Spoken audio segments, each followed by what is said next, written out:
നമസ്കാരം. പൂയം നാളുകാർക്ക് 2026 ആരംഭ കാലഘട്ടമൊക്കെ പൊതുവെ ഗുണദോഷ സമ്മിശ്രമായിരിക്കുന്ന ഒരു സമയമാണ്.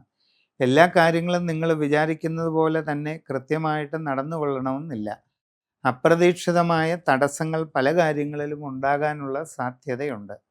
നിങ്ങളുടെ തൊഴിൽ രംഗത്ത് അത്ര ഗുണകരമല്ലാത്ത മാറ്റങ്ങൾ വന്നു ചേരാവുന്നതാണ്. അതുകൊണ്ട് സാഹചര്യങ്ങൾ നന്നായി പഠിച്ചു മനസ്സിലാക്കി മുമ്പോട്ട് പോകേണ്ടത് വളരെ ആവശ്യമാണ്. നല്ല ജോലിക്ക് വേണ്ടി ശ്രമിച്ചുകൊണ്ടിരിക്കുന്നവർക്ക് ഒരല്പം കാത്തിരിക്കേണ്ടതായിട്ടൊക്കെ വന്നേക്കാം. നിങ്ങൾ ഉദ്ദേശിക്കുന്നത് പോലെ പെട്ടെന്ന് ജോലി കിട്ടണമെന്നില്ല. വിദേശ രാജ്യങ്ങളിൽ ജോലിക്ക് പോകാൻ വേണ്ടി പരിശ്രമിക്കുന്നവർക്കും ഇത് ബാധകമാണ്. ഒരല്പം കാലതാമസമൊക്കെ അനുഭവപ്പെടുന്നതിനുള്ള സാധ്യത വളരെ കാണുന്നുണ്ട്. അന്യദേശങ്ങളിൽ IT മേഖലയിലായാലും ബിസിനസ് മേഖലയിലായാലും വിവിധ രംഗങ്ങളിൽ ജോലി ചെയ്തുകൊണ്ടിരിക്കുന്നവർ കൂടുതൽ ശ്രദ്ധ നൽകുക. നിങ്ങളുടെ അശ്രദ്ധയും ആലോചനക്കുറവും കാരണം നിങ്ങളുടെ കർമ്മരംഗത്ത് പല പോരായ്മകളും ഉണ്ടാകാം. അതൊക്കെ നിങ്ങളുടെ ജോലിയെ തന്നെ പ്രതികൂലമായിട്ട് ബാധിച്ചേക്കാം. കച്ചവടക്കാർ കൂടുതൽ ശ്രദ്ധിക്കേണ്ടതാണ്. നിങ്ങളുടെ ബിസിനസ് കുറഞ്ഞു പോകാൻ സാധ്യതയുള്ളതായിട്ട് കാണുന്നുണ്ട്. അവസരങ്ങൾ നഷ്ടപ്പെടാനുള്ള സാധ്യതയുണ്ട്. നിങ്ങളുടെ കസ്റ്റമർമാരുമായിട്ടുള്ള ബന്ധം നല്ല രീതിയിൽ തുടർന്നു കൊണ്ടുപോകുന്നതിന് പ്രത്യേകം ശ്രദ്ധിക്കേണ്ട സമയവും കൂടിയാണിത്.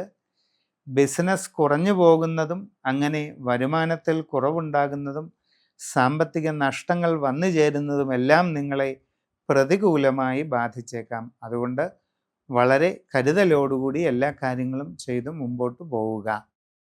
വിദ്യാർത്ഥികൾക്ക് പഠനകാര്യങ്ങളിൽ കൂടുതൽ സൂക്ഷ്മത ആവശ്യമാണ്. ഇല്ലാത്തപക്ഷം പല ബുദ്ധിമുട്ടുകളും പരാജയ സാധ്യതകളുമൊക്കെ കാണുന്നുണ്ട്.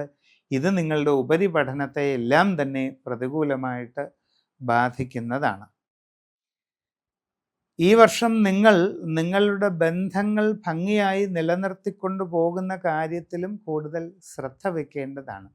സംഭാഷണത്തിൽ കരുതലും മിതത്വവും ശീലിക്കുക.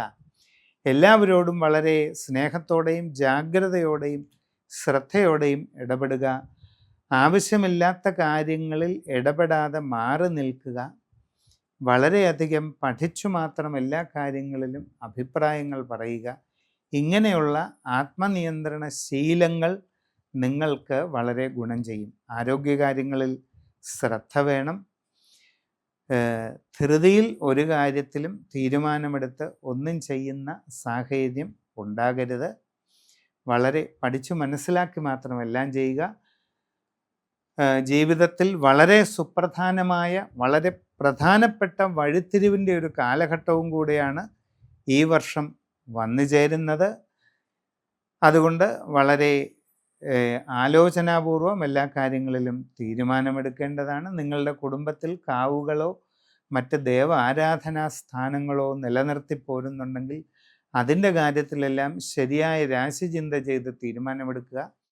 വ്യക്തിപരമായി നിങ്ങളുടെ ജന്മത്തീയതിയും സമയവും അനുസരിച്ചുള്ള രാശി വിചിന്തനം ചെയ്ത് ഉചിത പ്രതിവിധി കണ്ട് മുമ്പോട്ട് പോകുന്നതായാൽ എല്ലാ രീതിയിലും ഉയർച്ചയും പുരോഗതിയും ഉണ്ടാകുന്നതായിട്ട് കാണുന്നുണ്ട്.